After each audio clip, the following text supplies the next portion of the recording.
Hey everybody, welcome to Quest for Peace. I'm Iyaz Akhtar. If you look above me, you'll see, and below me right there, that's me, Iyaz Akhtar. You can follow me on Twitter. He's my little Twitter handle, at IYAZ.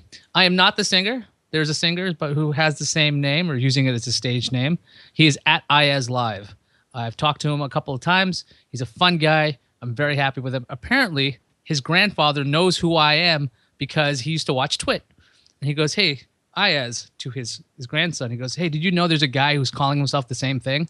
The difference is this is my actual given name. My name is Iyaz. His name, I think, is Kendrick. And it's a whole other story why his name is that. But if you like him and like his music, go follow him at Iyaz Live. That has nothing to do with the show. I don't know why I decided to do that. But this show is about my quest for peace, hence the name. It's not about Superman 4. It's about my desire to find inner peace. Because if you know anything about me, I come off really intense. And it's not like it's an act. I'm very intense in pretty much anything I do. So if I pick up a new hobby, like when I started playing guitar, I played till my fingers were bloody. If I was playing drums, till I had blisters. If I was learning web design, I would just sit there for hours checking and seeing my code live and see if things were working. Lots of different things I've done in my life, and I get pretty obsessive about these things.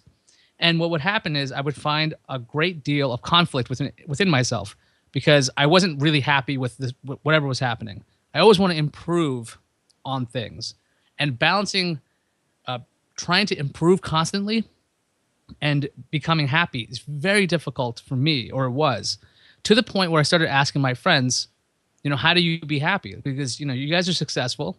You guys have become something. Like my best friend's a dentist. He's in Florida. He bought a boat.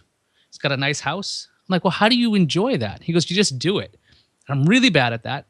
And so with this show, I'm sharing my experiences with you fine folks, the listeners and viewers, on what I have done to try to find contentment when it comes to just being around. Because I was always going for the next thing. I want something new to chase. And that's really hard to just be a person and be happy. And so today, I have a guest. I brought on Dan Patterson, who may or may not be getting coffee at this exact moment. Let's check in with Dan if he's there. Dan, coffee. Hey, yeah. Coffee acquired. Okay, Dan is getting coffee. Hi there. Yeah. That's a great intro, man. I think we need enough. You know what? This show is not a show enough. We need our guests to walk in like any late night show or morning show. Dan Patterson, I actually met through Tom Merritt on TNT. I was shocked when I found out this gentleman knew who I was and is incredibly a nice fellow, but also insanely driven. Dan, if people don't know anything about you, could you give them an introduction to yourself? Well, I think listening to your introduction and watching some of the previous episodes and listening to your guests, I think that there are some things that are eerily familiar. And if there is one thing that people, if there's one thing I want people to know, it's that I'm perfect. If there's one thing that people would probably say about me, it's that I'm pretty intense and driven. And similarly to you and some of your previous guests, I think, it's never. Well, it's usually never from a place of like anger. It's that I'm driven. And similarly, when I first learned to do internet, I would sit down and spend hours and hours and hours doing this. When I learned to play guitar, I did the same thing and played until my fingers were bloody. And I have the same intensity in the things that I pursue, and I'm generally able to make things work, but it's kind of always with this tumult of, what's next? Come on, let's go, let's go. And I think if there's one thing that people would say about me, it's that, damn, that guy is intense. Okay, so when you were growing up, is there anything in your childhood that you thought made you super intense? Because I know for me, I'm a first-generation American. My parents are from Pakistan, and there's a heavy drive to say, look, you're either going to be a doctor or a lawyer. My father was a doctor. His father was a police officer. My uncle was a judge. So there's all kinds of success there saying, look, you better follow suit, which is why I have a bio degree and 2 law degrees, but I didn't practice because that's not what I wanted to do. Because I wanted to find happiness in what I was doing day by day. And pleasing my parents was very important. But did you have any of a similar kind of upbringing, or did you have chill folks? Well, I was very fortunate to have very good parents who really cared about me and my sister and really instilled these values of, work hard, do the right thing, be a good person. And fortunately, for my, given pursuits, they were writers. And so they really taught me a lot about craft. But, we didn't have a lot of money. My dad runs a nonprofit. My mom is a teacher. We weren't always broke, but, we didn't have enough money to go to private schools. So it was always kind of like, you're going to get where you're going to get with your own ambition and your own ability to buckle hard. And I got to tell you, with some things, I was not good at doing that. You can look at my grades and performance and the stuff that I gave a damn about. You will see perfect marks because I would dedicate myself to those things, and then other things were just in the dumps because I didn't care. I didn't really understand how to learn things and learn to appreciate things.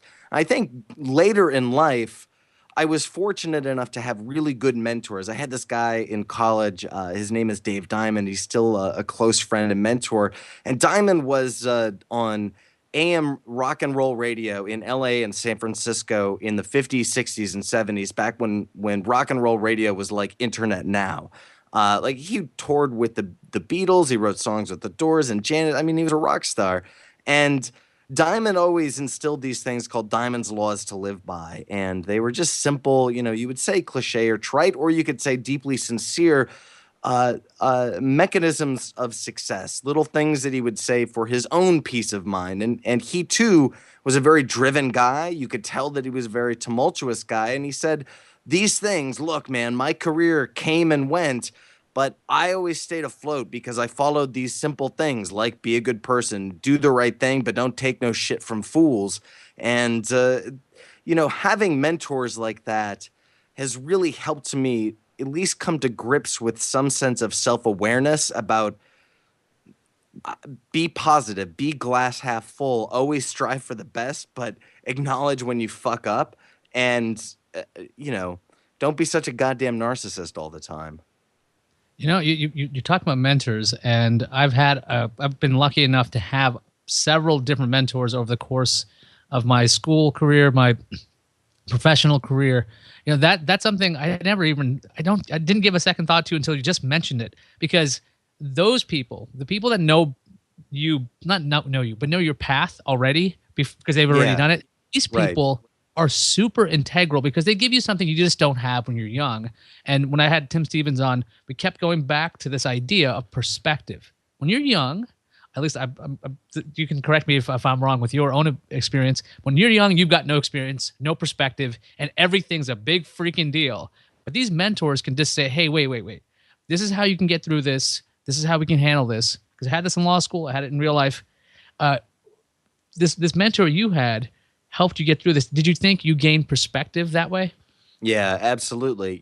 He would do these things where, this was college radio, and then I moved on into commercial radio, and in every radio station every studio I've ever been in, there's a little light bulb to indicate that the phone is ringing, right? And you start off pretty young, and just like you said, you're young and you don't have perspective, you don't have the context necessary to know what's good and what's bad. And, we'd do a set and it'd be pretty late at night and you get off the air and you think, God damn, that was awesome. And the light bulb goes click, click, click, click, click, click. Pick up the phone, KBHU, this is Dan. And he'd be on the other end and he'd go, this is Diamond, tighten the fuck up, click. And you'd go to class the next day or over to his house and he would have an air check tape of your entire set. And he would say, sit down, we're going to go through and critique this. And he would go through and be very generous when you did things well, but not necessarily generous with that praise. And we'd go through and pick apart what worked, what didn't work, why it didn't work. And at the end of it, you feel accomplished, but also really kind of bad. Like I have a long way to go. And I think that at an early age, look, one of the things I always strive for is to tamp down my own ego. But that at an early age, I think helped those lessons of context kind of emerge. That like, when you think you are on top, make sure that you give an honest eye to the stuff, to what you were doing, and always tighten the fuck up. Now, if you're young and you're doing this and you're being criticized by people, a lot of people have a tough time handling criticism. How did you find the ability to go, okay, wait a second, this person is tearing me apart, but this is for the greater good? Because this requires a lot, at least in my experience, requires a lot of drive because you can get torn down and discouraged and just quit. But you didn't quit, you kept going. Where did you find that ability to understand criticism to the point where you could integrate it and improve?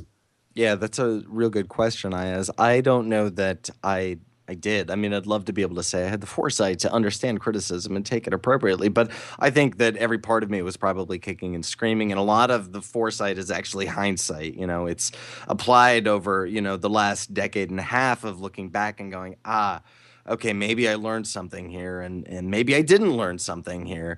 I think at the time I probably wasn't.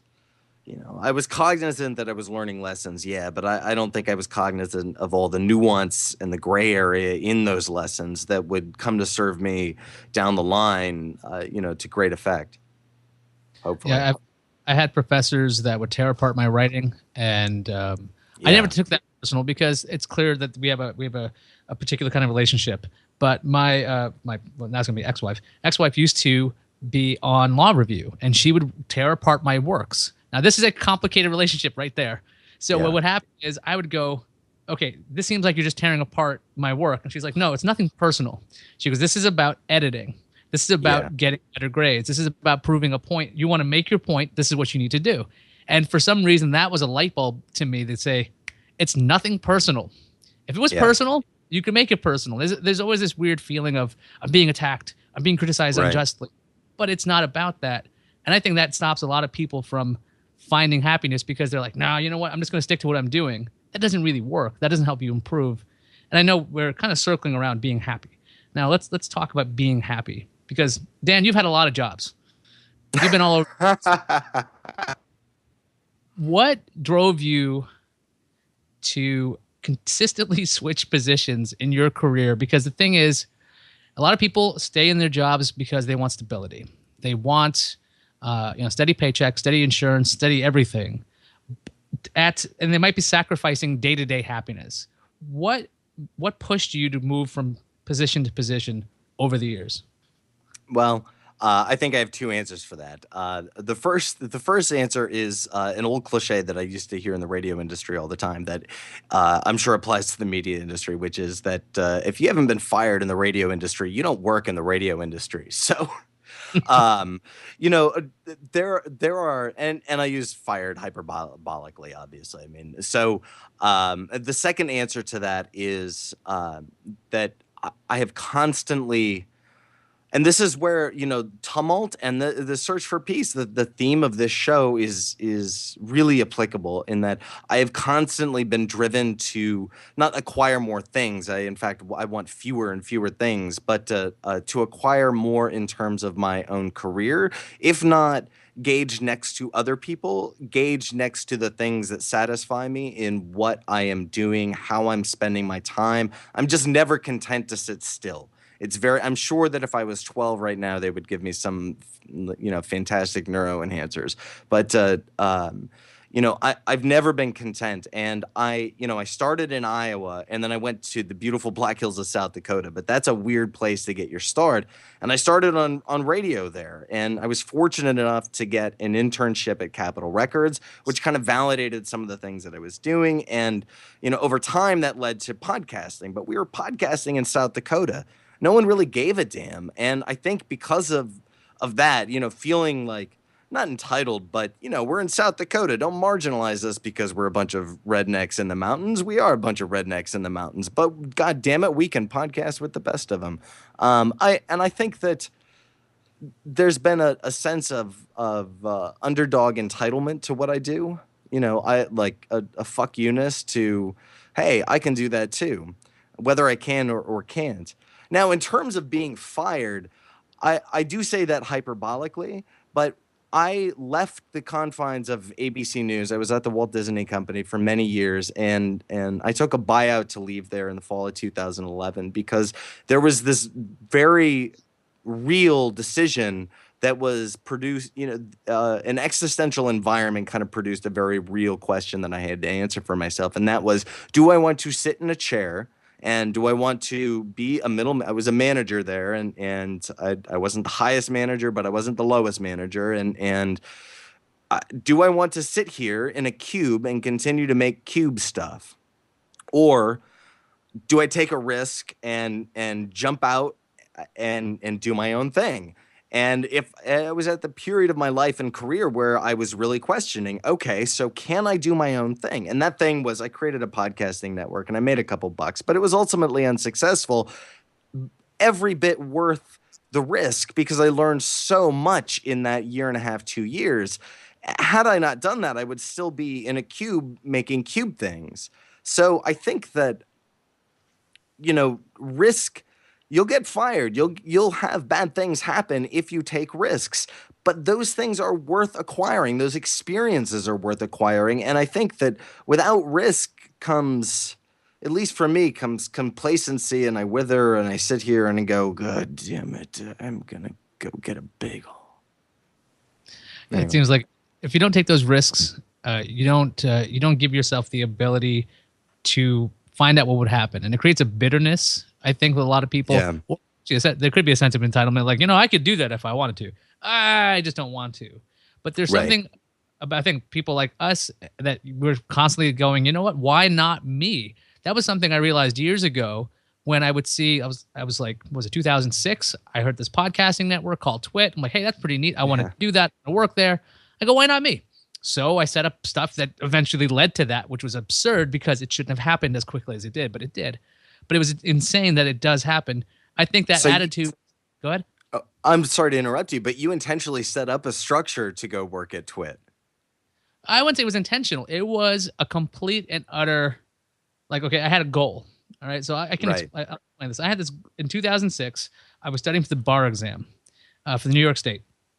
And I was studying about 15 hours a day. And for the only thing I could do for a creative outlet, I'm a creative guy. I was like, you know what? I'll start a podcast. I heard these guys do it. I'll do it myself. Like, one day I'd like to work there. So I said, okay, that's fine. So I started working I passed the bar exam while doing this podcast called Killing Time with my best friend, who's now the dentist. And we somehow worked with Will Harris's company that was called Channel Flip. We did video production there. Stuff that I'm seriously embarrassed of at this point, but it's because it's the content industry. You got to do a lot of work before you're any good. Yeah. And I somehow accidentally became friends with Tom Merritt, and he wound up at Twit, and then they brought me on. So there was this bizarre series of events that made that happen because I somehow got a job in technology because all the law jobs were taken because of a huge catastrophic economic crisis that took all these top level lawyers, had them brought down to entry-level lawyers up against us, the entering class, or the graduating class of 2007. So that was a huge cluster that led to this career, which I quite enjoy, honestly. And I got to work to where I wanted to. And eventually I'll talk more about other stuff. But and CNET as well. I've always wanted to work there. To the point, by the way, when I applied for my job that I currently have, I had my username and password still stored in my browser because I'd applied like 5 years ago, 4 years ago, and all that other stuff. So it was kind of hilarious. I'm like, I finally get to work here after all this time. I lost where we were going. All right, building bitterness. That's what I was thinking of. And entitlement. I could do it if I wanted to. Let's see. The power of failure and finding happiness about this. Because you just said that you tried a podcasting network and it didn't work out. Made money, worked out in certain ways, but you wouldn't trade that experience away.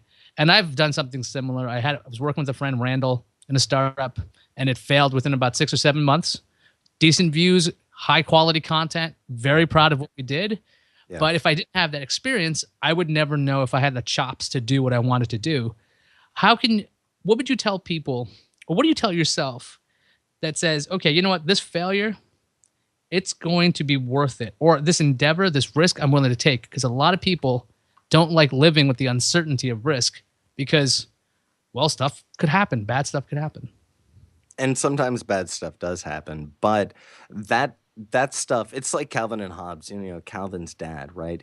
It's character building. And I mean that in the deepest and truest sense of the word, that I was fortunate to be in a position to take that risk. And I still see myself as being fortunate in those positions. I now I am able to do what I want. I'm able to make a living doing what I want. I do journalism on, for the most part, on my own terms, and I work with cool people that I like working with. But I didn't anticipate the path that would get me here, and that is kind of at the center of taking risks. That you and this is also, I should qualify this and say it's not to disparage those who have taken fewer risks. I had to follow my path, but that is what was right for me. These risks were risks that I was fortunate enough to be in the position to take. I had partners who would support me through a lot of this, and a lot of people don't have the ability to take big risks like that, or they would like to do that, but they have responsibilities, and that's that's more than fair. I mean, those lives are noble and good lives. I I don't know how I ever could have plotted a course to get here, but the risk was worth it. It just wasn't a linear progression. So, are you a comic book fan at all? Oh, absolutely, man. Yesterday was a great day. Oh, and may the 4th be with you today. May the 4th, we're recording this on May the 4th, which is known as Star Wars Day. And a lot of folks Yes. tomorrow is Revenge of the 5th. Ha ha ha. Ha ha ha. But yes, and yesterday was a free comic book day, which was tremendous. I'm mentioning this because I'm thinking about the origins of how I became this person who wanted to become happy, this person who wanted to be content, somebody who wanted to just learn to be. And it's it's got two origin factors. My dad died when he was 53, and that was really unexpected. I was about 20 something when it happened, pretty early on, maybe 24. Nobody was expecting it at all, which really threw us off. And then I figured, look, if I'm going to live, I need to make sure that I do what I wanted to do, because my life could be ending at any time. Because my dad was 53, his father was like 50 something, and the men in my family didn't live very long. So, at least on my father's side, there was a lot of death before the age of 60, which had me really scared because I was around 20 something, which means I was done a third of my life as far as my brain was concerned. The freak out you would have. And then I realized, look, I got to do these steps to make sure if I'm going to spend time any second of the day doing anything, I better make damn sure that it's worth it to me. And if everybody else doesn't like it, that's not the point, because Yeah. everybody else. I have to live with me every freaking second, and I have Yeah. to deal with repercussions of that. And the other half of this is my son's birth. I have a son. He's going to be 4 in a couple of weeks. And Awesome. I'm going to be a cool, calm, collected guy, because this guy's going to try my patience, because he's got my intensity and he's got none of the rationale, which is great. And he's going to be super energetic, and he is. He's all of these things already. And I needed to show a good example, because of all of my faults, all of my insanity, he's going to inherit a lot of it. And if I could have the tools to tell him to go, hey, when you're doing this, this is how to solve it. These are my origins as to, damn it, I got to be happy. That sounds really weird to say, damn it, I got to be happy. What about you? You're so freaking driven. What are you ever happy? What do you do to be happy at the moment? Yeah, I'm try to always be happy, although I wonder if the people around me would describe me. I look, I'm also a pretty classical introvert, and I can probably seem a lot more inside of myself and brooding than I actually am. And god damn it, I'm in a good mood, happy. Um but I genuinely am a glass half full happy person, and my origin story is different, and I mean that's very interesting how yours is a cycle, and you're creating the tool set that some of that self awareness must have been passed along from your father, and at least grasping that, harnessing it, and then refocusing it towards your son is a really interesting circle. Um, I think you know s- some of my origins come from desperate regions like everybody does, but I think a lot of it really started to glue in place when I was working for a small news organization, and I was covering the UN on a pretty regular basis, and I was just thrown into it. I had this wonderful boss. Her name is Ellen Ratner. She's a 4'9" lesbian Jew, says fuck more than anyone I've ever met, and Ellen is wonderful, and she's wonderfully intense as well. And she hired me, and I was in my 20s, and she was like, there's a UN, go cover it, go figure it out. And that was, intimidating and weird. And we were on the campaign that year, and traveling and tired, and kind of in this state of constant agitation, doing pretty intense things for about 18 months. And dead set in the middle of that, we went to Sudan. You know, we had this trip where we were on one trip with 26 pounds of gear. We went from Zurich, Switzerland to Nairobi to Juba up into the bush in Darfur. I mean, you know, we flew from Nairobi to Juba, which is 300,000 people, and Juba is you know, this was before the split, but we were with Salva Kiir, the president, and you know, in these reasonably extreme situations, and you know, even as a fairly left-leaning kid from the Midwest, you know, you think you can empathize and sympathize with a lot of the more abstract things that are happening across the world. And even after covering the UN for a year, I kind of thought that I knew what I was doing, and that was immediately, it was a shock. Like, no, you don't know what you're doing. The world is infinitely more intense and sometimes dangerous than what you've grappled with to this point. We flew up into the bush and then drove another 4 or so hours into Darfur, and I mean, we saw murder, we saw rape, we purchased slaves, which the UN doesn't like. We had no idea this was what we were doing, but we purchased slaves, and you know, spent enough time in a pretty hot conflict region to really have develop a sense of context for the rest of the world and the problems that maybe you face internally. I did something very similarly recently. I was in Cairo training Sudanese human rights activists how to use Android phones to report and tell stories. We taught them, you know, storytelling, but also encryption and PGP tactics. But, you know, we sat and listened to some of their stories, and, you know, some of these people were, you know, one guy was brutalized and you know, he had this decision to make whether to sell a kidney or join Hamas and Al Qaeda as a suicide bomber. And that stuff just puts everything else into context and I try to use that to make my problems not problems, but it's almost HR speak, but like solvable challenges that can produce some sort of good in the world. That those experiences sound like it definitely put a hell of a lot of stuff in perspective, and the problems that we face, you know, the states, you know, like what inconveniences, they seem much smaller. That perspective, again, that that kind of perspective you have firsthand, that's gonna definitely help keep these things in scale, because when you're talking about these finding opportunities in challenges, that was something I was reading about just fairly recently, because that's what happy people actually do. They Really? manage to they take what is a challenge and they go, okay, I can make this an opportunity to grow. However, it's easy to go, this is a challenge, this is in my freaking way, this is horrible, my life is over. That's Yeah. what a lot of people do. And they get so focused on that. I think it's I've mentioned this book almost every freaking episode, the Dr. Richard Carlson book, Don't Sweat the Small Stuff. It's all small stuff. I have a link over at iyaz.tv if you want to go find it. And that's one of the things that people do to be happy. It's this finding the challenge. And it's basically reframing things, because you can look at Yeah. anything as a horrible event. And one of the things that I learned in that book in particular that helped me on a day-to-day basis, this is always my example, getting cut off in traffic. Now that can have a chain effect to the point where it drives everybody crazy around you, right? You're angry, you yell at this guy, or you're annoyed because this person cut you off. Then you go out somewhere else, you kind of get snippy at somewhere at work, then they're upset and etc. Or Yeah. you come home with that attitude. And somewhere in my head in the past like 2 years, it triggered, you know what? Maybe that guy's having a bad day. Or maybe that guy Yeah. needs to go to the bathroom. Maybe it's not against me. Maybe what's happening is that guy's got something going on. And I should just be kind. Because it's better to be kind on this thing, because why continue that? Because with my intensity, it's easy to feed into rage and go, okay, Yeah. that sucks.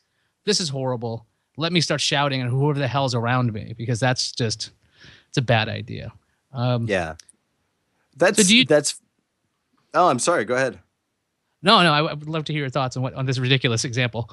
No, no, that's a fantastic example, because that's I mean, that's you taking something and saying, "Look, I am going to be the thing that it blocks this chain of shit from continuing," right? And I wonder if you could even graph the effect that that has on, if you look at the small bubble of people that are affected by that chain of events, that's really interesting that you're able to take that and, be a catalyst for good as opposed to like continue another link in the shit chain.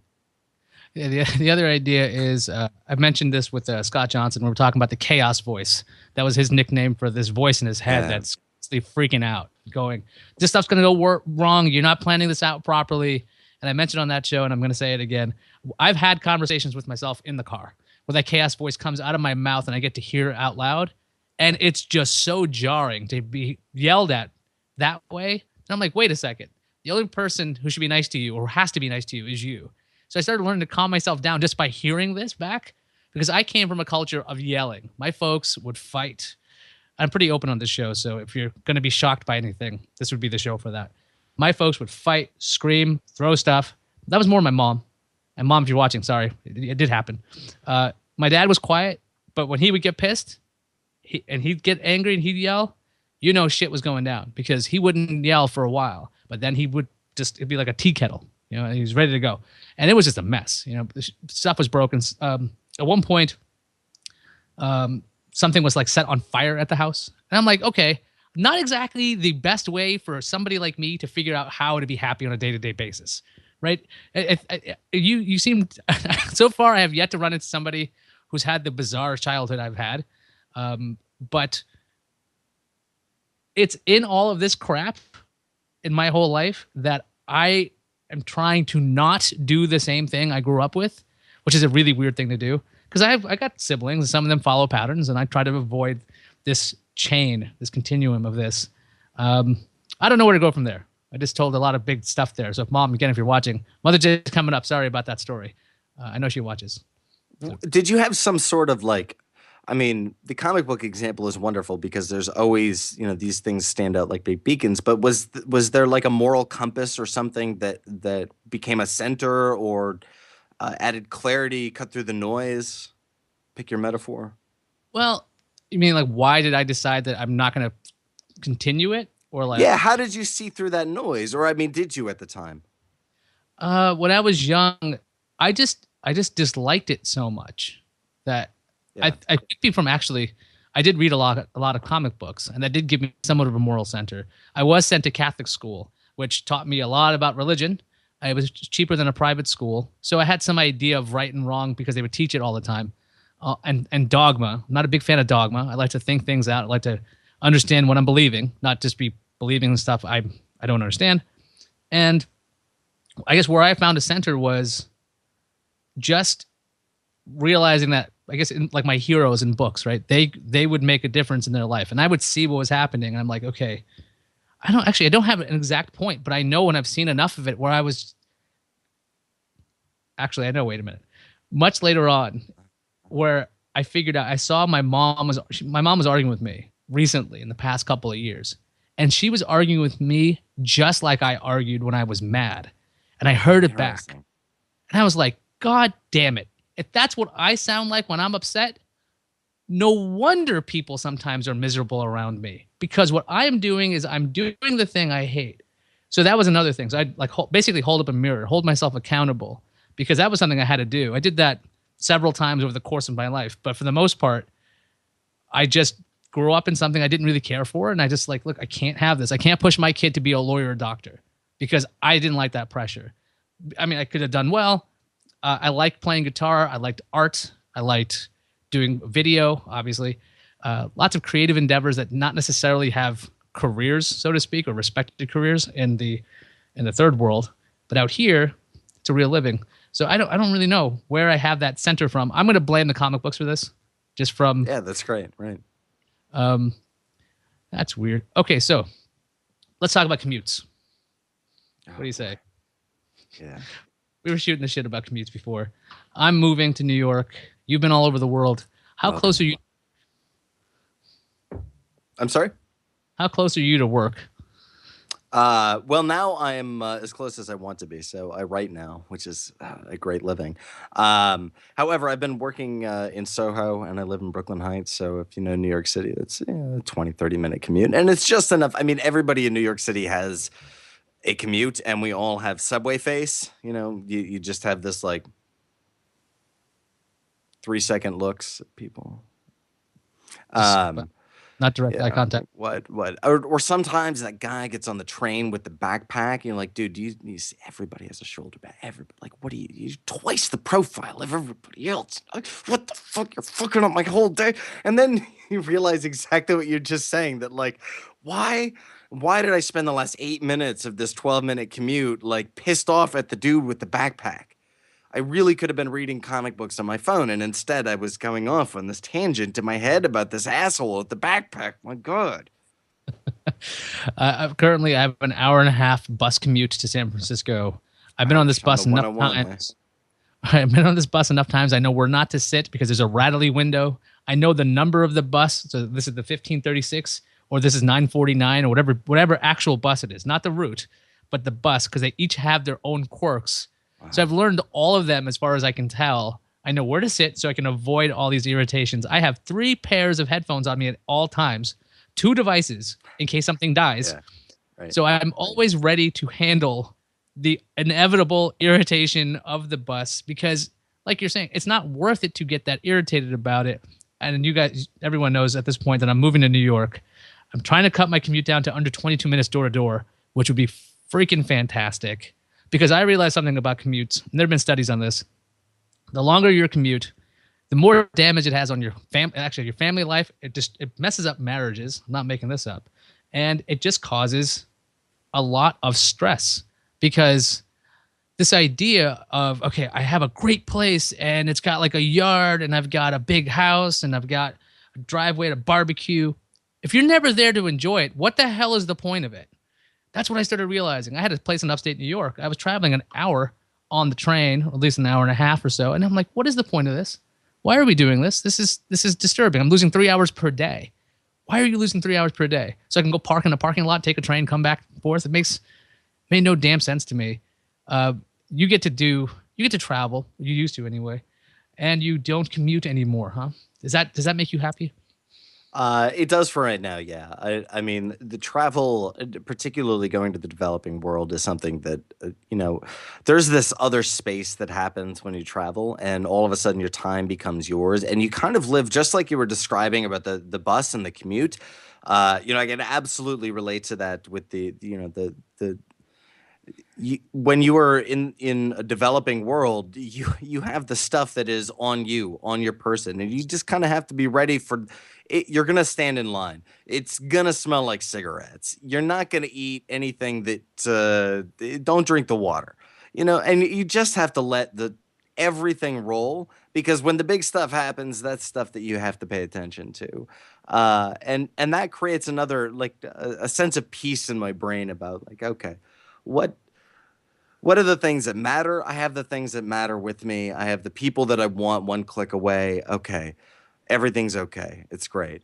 In the city now I can kind of pick and choose when I want to travel, and every day I'm going into Soho and I'll sit and write someplace. But I can pick and choose to not travel during rush hour. During rush hour, it's still look, man. When you get here, get a Fitbit and do as much of it as much of the commute walking as you possibly can. It'll be beautiful, right? June in New York City. Exercise is a Use huge a part. Fitbit. Fitbit, anything. I'm not necessarily a quantifiable guy. I don't really like those little quantifiers. Like here's a Fitbit. Yeah.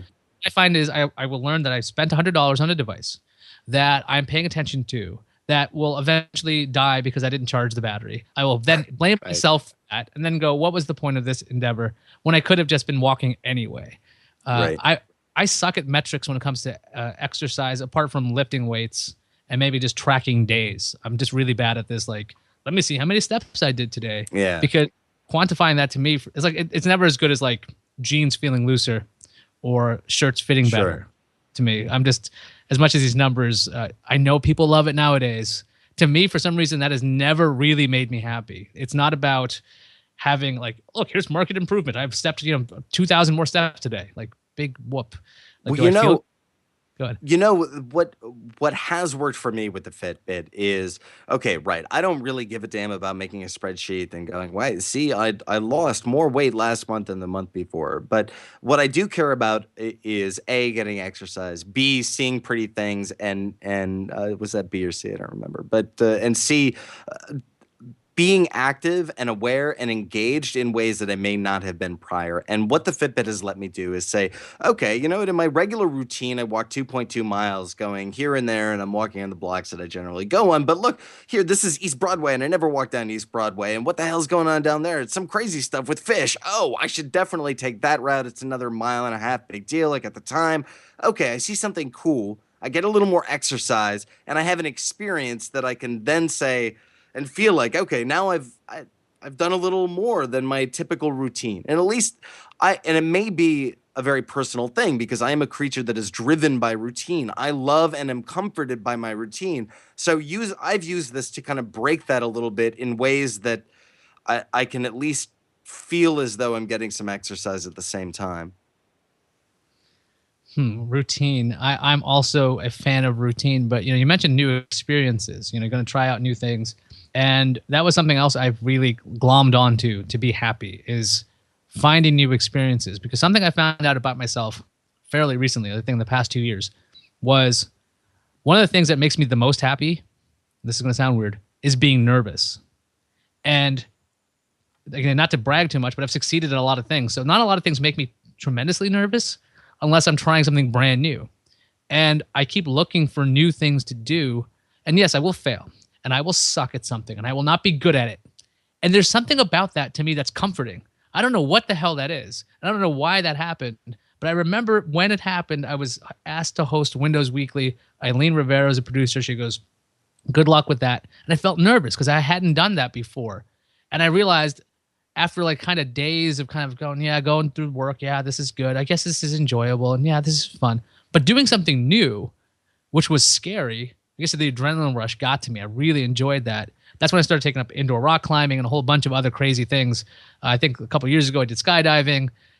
Do you find yourself driven to do new things? Because if you're driven, it seems like that would be something that maybe both of us enjoy. Do you enjoy being nervous? Yes and no. Sometimes yes, sometimes no. And I think that I can probably create silos in the categories of life that I do and do not enjoy being nervous in new things. For example, I just got a regular checkup at the doctor's office. I don't know why, but I'm terrified. I'm terrified of doctor's offices.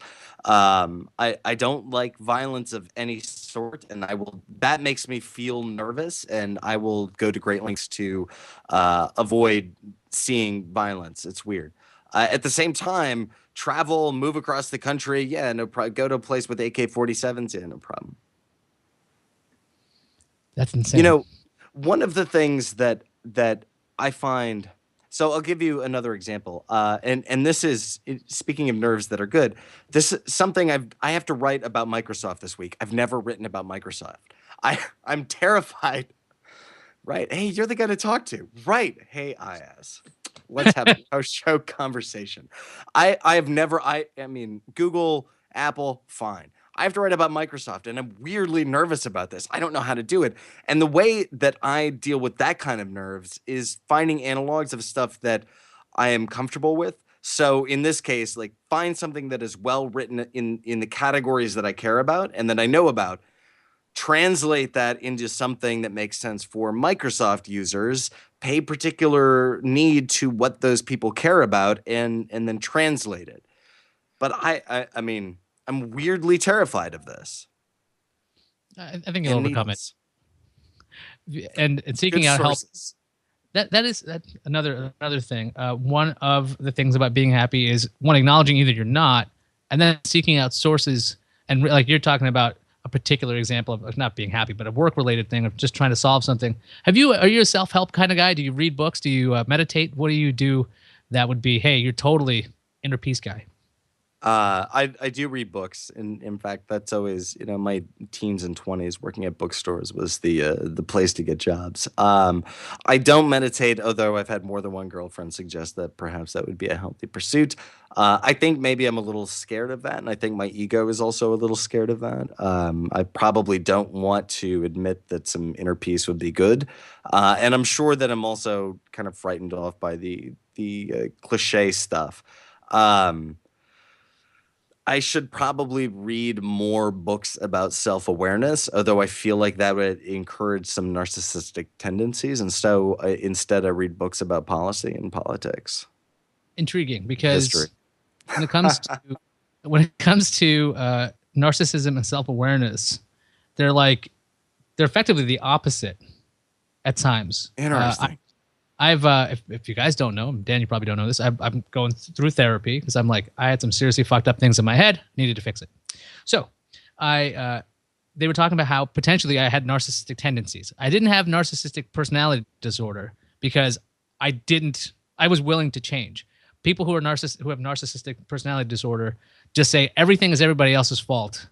It's not me, it's you guys. And so if you're aware enough to go, wait, I can change something, you don't have this disorder because it's pretty up there. If you watch enough watch enough investigation discovery kind of shows, you'll see that some of the crazier people have this problem. So I don't have that. So I'm not crazy, not technically anyway. But being narcissistic, I thought everything was against me, right? So the guy who cut me off was trying to piss me off. The person who made a comment about I don't know, Pakistan's cricket team. Now, I don't really care about that. That was against me. Everything was about me. And I realized, helpful through therapy, this concept of, you know what? Nobody's thinking about you as much as you are.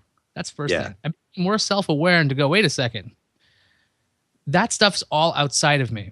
All I can do is become more aware of myself. And that's actually when I started taking up meditation, which I was like you on this. I'm like, everyone says meditation and yoga, that stuff is, it seems new agey. And what am I going to have incense? Am I going to be sitting in the corner over there in a little lotus position? Am I going to be that guy?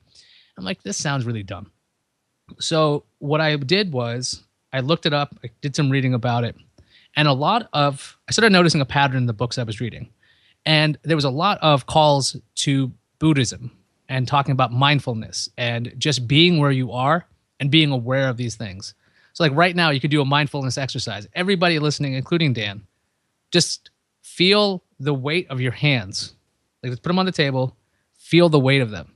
Because normally you'd never notice that. Or like just feel the seat you're sitting in. Because you've been sitting there for a while. Do you actually notice it? So when you start doing these little exercises, you start going, oh, okay, that's what self-awareness is about. I'm about right now. Because you're not thinking about, what did I screw up yesterday? Or what's coming up on Monday? I've got some shit to do. It's like, no, wait a minute. Right now, I'm sitting, I'm talking, and I'm thinking, which is kind of weird to even become that aware of yourself. And what I found was long meditations, I suck at. You can't put me there for an hour. I will lose my freaking mind. But I started using this app called Buddhify 2. It's on iOS. It's like $2. And it has like short meditations, like 7 minutes, 5 minutes. And all you got to do is listen to it. So it's guided meditation as opposed to you just trying to quiet your mind, which is very difficult for somebody like me. I recommend it. I think it does help. As for yoga I think is fun as long as you're in the moment. It's the same thing with any activity you do physically. For me, it was rock climbing. Indoor rock climbing, you don't have the ability to think about yesterday or tomorrow. You're like, how am I going to get up there? And that's part of the mindfulness thing.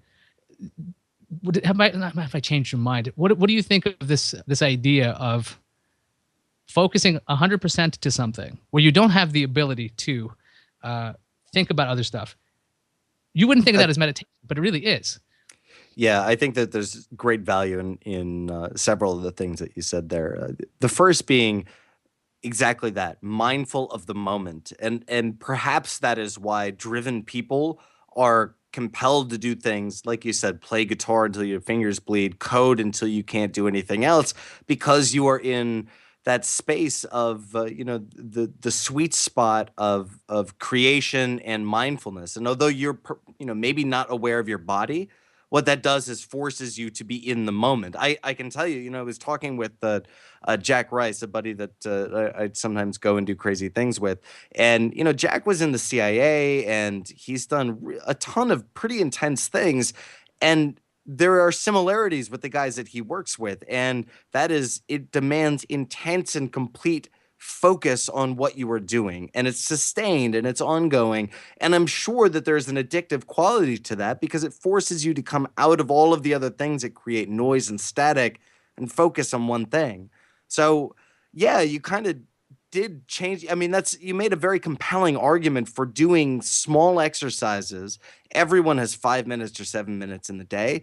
Everyone has that time to become aware of the moment and present in who they are and what they're doing. And I'm sure that sitting still and being calm is, I mean, you call it what you will, right? Call it Zen Buddhism or call it rock climbing.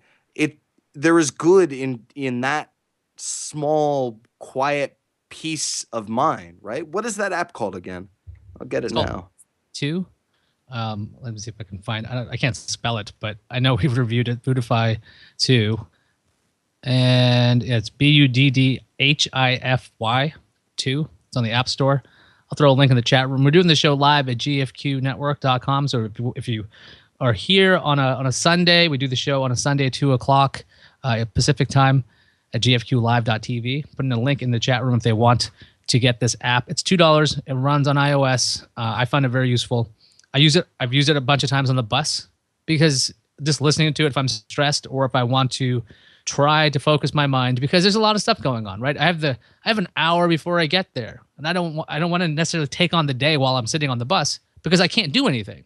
So what am I going to do? Stress myself out before I get there? And one of the moments I realized, if you think you don't have the time to be somewhere, try it the next time you're in the shower. Feel the water. Yeah. Feel what you, because a lot of us, and I know this happens to a lot of people, you just start thinking, what's coming up in the day? Am I ready? Can I do this? Is this? I mean, you're in the shower. Like, you can take the 5 minutes because you're not going to accomplish anything in there. All you're doing right there is you're basically just cleaning yourself up for the beginning of the day.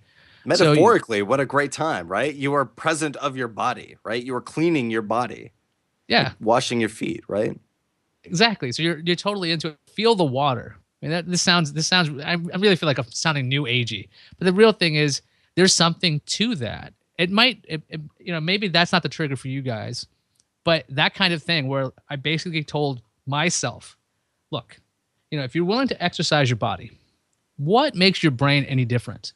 Why can't I just do the work it takes to get my brain rewired to the point where I'm not constantly thinking of horrible things, or I'm not allowing my brain to spin itself out of control, create problems where there are none, look for issues when there are none.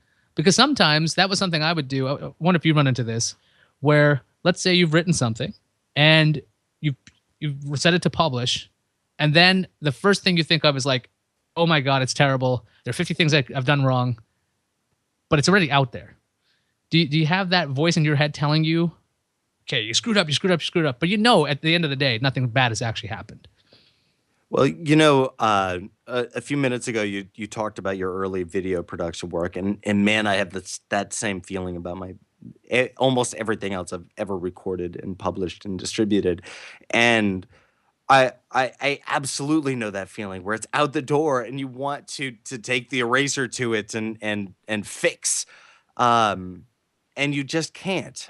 And I think the lessons there are that maybe wait before you publish it, and that being a metaphor for before you execute or do whatever it is you're going to do. Just wait, stop, take a beat, and breathe, think, and then execute. Then you can have the confidence to know that whatever it is you're doing, whether you're publishing an article or whether you are, attacking your day, you can have the confidence to know that I'm doing this with intent. Even though there will be mistakes, I'm capable of fixing the small mistakes, and the big ones are out of my hands. All right, it's good to go. It kind of reminds me how I used to take exams. I used to have a lot of anxiety when it comes to taking exams, a lot of pressure again in my house to do well in school. And I was taking the SAT. And for some reason, right before the exam, I don't know where the hell this came from, I just said to myself, Just breathe, read this. You've been preparing, just do it. And for some reason that worked. I just exhaled and I was able to just calmly take the exam. And I've been doing that for every exam. And I've taken a hell of a lot of exams and I've been in a lot of schools. So I know that this technique works, at least for me. There's something about if you are prepared for something, as prepared as you possibly can be, anxiety and fear will ruin all the work you've done mentally to do this thing successfully. And if you can somehow focus on what you're doing that exact time, I know I did this in law school once where I had this evidence exam, and it's a 3 or 4 hour exam, and the professor brought in donuts for the students, which was very nice. And so I did my regular ritual of exhale, relax, read the questions, start working. I was about halfway done. I get up, have a donut, came back, and one of my friends told me that they absolutely freaked out when they saw me do that because they were panically writing, trying to figure out the answers. I was like, well, there's no reason to panic right now because we're stuck here for 4 hours. There's no way in hell I'm not going to finish it in 4 hours. So why not just take a second? Because other than standing up and actually moving, that helped a lot. Just removing myself from the test helped. Small things. And I got an A in that course, by the way. Evidence. Awesome. Yeah, right. And I mean, I imagine preparation. Did you take the bar then? I did take the bar exam and I passed it. Right. Right. That's I mean the amount of stress and pressure, I have friends who've taken the bar and I remember them pre-bar, that's a terrifying event and being able to kind of sit and breathe like that and even, getting a donut, right? Sometimes I'm pissed and it's like I should just eat something. It's fine. Little blood sugar. All right. Cool. Also, the bar exam is it's a 2-day test. So you have right. mess up your head. At least it's a 2-day test in New York when I took it back in 2007. This kind of stuff is there. So I think I might have actually convinced Dan to meditate in some particular way, whatever it may be. And that's the other thing, by the way. Meditation doesn't have to be one set thing. You never have to just go, everybody thinks this is it, I'm going to follow this. If whatever works for you, works for you. And that was one of the reasons why I wanted to do this show. I wanted to see what other people do. Because if you're intense and you're driven, you're like, I'm goal-based and I got to do this next thing. You freak out after a while because if you attain your goals, what do you do then? What do you do, Dan, when you achieve your goals? Because you seem similar with this intensity thing. Are you goal-based or do you have a bigger structure when it comes to your full life goal? I'm very goal-based and I am now, solidly in my mid-30s trying to become more balanced and, life-based. But I don't know that I do anything when I accomplish a goal. I remember in 2004 reading Rolling Stone, and Anna Marie Cox was a blogger at the Democratic National Conventions, and that was the first time I ever set about a goal and accomplished it. And I was there in '08, and I wanted to be there, but it wasn't like, haha, I have vanquished the demons of goalness. Along the path toward, this is such a cliche. It's such a cliche, but along the path towards accomplishing goals, you do change, and that path does become the end in and of itself. And I think that the biggest thing I've learned or got out of being goal-based is that I get a lot out of doing the journey itself, and that is validating. That creates opportunity, and it definitely helps me become a more rounded person. And now I feel like I pursue things probably superfluously. I think that I could probably edit myself and edit a lot of the projects I do. But if I don't have a project going on, it is occasion to start one. That's how I feel that's how I felt about lots of the goals, because once I achieved them, I felt empty because I did it. It's like now I didn't have this feeling of I want to just revel in it and just enjoy it. There are a couple of times in my life where I have done something where I was excited and I was like, oh, great, I did it. This is great. But that feeling I would feel right after that excitement spike would just be it's like this horrible hole, because now I have nothing to pursue. And now I don't know what to do with myself. And that's one of the other reasons, again, why I wanted to find peace, because this is going to sound completely braggy, and I'm going to say it. If I put my mind to something, I'm going to go get it. Like, I'm going to do whatever the hell it takes to become whatever it is I want to do. If I want to become good at climbing, if I want to get good at guitar, if I want to change jobs, if I want to move coast to coast, I'm going to make that thing happen. And the thing is, no matter how much I change and no matter how old I get, I'm just going to get better at this. So I better find a way to cope with this. This is weird. Coping with success. It doesn't sound like something people should have to learn to deal with, but it's really freaking hard to cope with success, because when you do it, you don't know what to do. Because failure you can learn from. You're like, okay, I failed. I can do better the next time. But what happens when you did it? You're like, well, I want to do it again. Or you got to redefine your goals. And that, to me, this is part of my issue. I didn't like this idea of contentment. I thought contentment was complacency, as in, well, I'm not striving to improve. And that is entirely wrong, by the way. Yeah. In my complacency is not contentment. These are two totally different things. Being content with yourself or the events that have transpired, it doesn't mean you don't care. It doesn't mean that you're resting on your laurels. It just means that you're able to just take it in. Do you have the same confusion with contentment and complacency? Yeah, I think that, well, I don't have that confusion. I think that a lot of it just comes from the media and culture I consumed at a pivotal age. You know, I was listening to the Dead Kennedys and Big Black and Black Flag and such. And I think that there was this intensity and anger against complacency that existed in the 80s and 90s. But I do tend to conflate contentment and success, that those things are not the same thing, and that success really is set by your own metrics. I think that particularly the further I get into my career, the more I tend to see and compare myself to others. And coping with success, you know, that's a very interesting statement that I hadn't considered. And I think that kind of describes a state that I sometimes feel.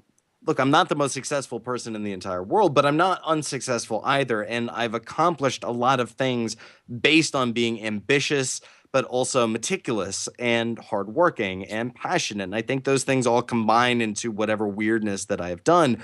But it's odd to do things that I feel compelled to do because these are the things I do. You know, I love to report. I love to be a journalist. I love to write, and I love to record. And I'm going to do that regardless as to, you know, the obstacles that may be in my way. But it's hard to do something like, I feel very fortunate to have gone to Cairo recently and worked with some of these people. It's humbling work, but it's challenging to return and field queries that are totally valid and legitimate, and field praise from people who say, you know, oh, that's incredible. I can't believe you do that. Or I can't believe that, you know, you go and gather this and bring it back to us, like, and say very nice, flattering things, when I don't feel that in my, you know, I didn't do this out of the goodness of my heart. I did this because I love to do this and I got paid for it. I mean, like, come on, I'm not an altruist, but I'll take your flattery. You know, that's a challenge. Yeah, being happy and doing your passion, these things, this is going to, again, sounds bad. These are selfish endeavors. Right, exactly. I was just going to say, I did this because I'm selfish. I want to do this. But I see, got paid to do something I love. The thing about being selfish in these particular things, if you're going to go after your passion and if you are trying to be happy, you're trying to figure this out, that has a huge effect on everybody else. Because if you are driven and you're feeling like, look, I'm doing the thing that feeds my soul. I feel good when I do this every single day. Or I would do this if they didn't pay me. That's how much I love doing what I'm doing. It actually has a real positive impact around for the people around you, because they're seeing you honestly be yourself. Because there's nothing worse than trying to fit in with a bunch of people you don't fit in with, because you're trying all these different masks on. You're trying to be something that you're not. But when you're yourself, true to yourself, I know it's selfish, but that's the thing you got to do. If you don't take care of yourself, it's kind of like that instruction on the airplane. They say it all the time. If the oxygen masks deploy, put yours on before you put it on a person who is disabled or a child. If you don't take care of yourself first, everyone around you is screwed. Because you can try to save everybody else at the same time. That was something I was guilty of. I would, try to help out people a lot, but I wasn't really taking care of myself, which was really stupid because I was burnt out, and that didn't help me at all. So I say be selfish for being happy it's going to make you a little bit, if you can figure out compassion, be compassionate with that as well, that's a little bit good. I'm not saying completely be selfish and disregard people. I'm just saying it definitely has a huge impact, because I'm sure when you're working and you're super, I'm sure you might be, since you're an introvert, might not be the best person to talk to while working, but maybe after working, you feel good about what you're doing or what you've done. And so people flock to that and makes you feel good. Well, and right, it's better to be positive. Like you can make a choice: be positive or don't be positive. And if you're positive, you will have a positive effect on the people around you. I think that, be sympathetic or be empathetic, I think is another key, and it's probably something I have to remind myself more of. Stop. It's not all about you. And I think what you said a few minutes ago really makes a lot of sense. That you think about yourself more than anybody else, and it's not about you. It's about them. Her, him. It's about the other people. It's compassion. And that's another thing that goes back to the stuff. And I was like, everything seems to keep going back to this particular belief system, compassion for others and things. That is great, because if you can do that, if you can feel for other people and go, wait a second, that guy's having a bad day. Or, you know what? This is another thing I read in the Don't Sweat the Small Stuff book. Imagine anybody as either an infant or on their deathbed, as an elderly, frail person. Let's see how annoyed you get now at these people. And I was just thinking, you know what? That's true. Because my son, as a little kid, I can understand things that I would never put up with other people. He doesn't have rationale in certain things. He doesn't understand how things work. He'll ask incessant questions. But I'll put up with it because I think different about him. And there's nothing telling my brain, hey, how about applying that filter you have to everyone? So there's no dumb questions. There's no dumb ideas. I'm looking for an actual, what makes sense out of what this person is saying, as opposed to going, why don't you just make sense? Because that doesn't work with a 2-year-old. If it did, that'd be great. Anyway, we've been yammering it on for a really long time, Dan. Do you want to promote anything? Awesome.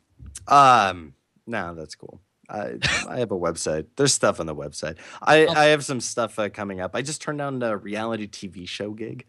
I'm anti-promoting that. Wait, you turned it down?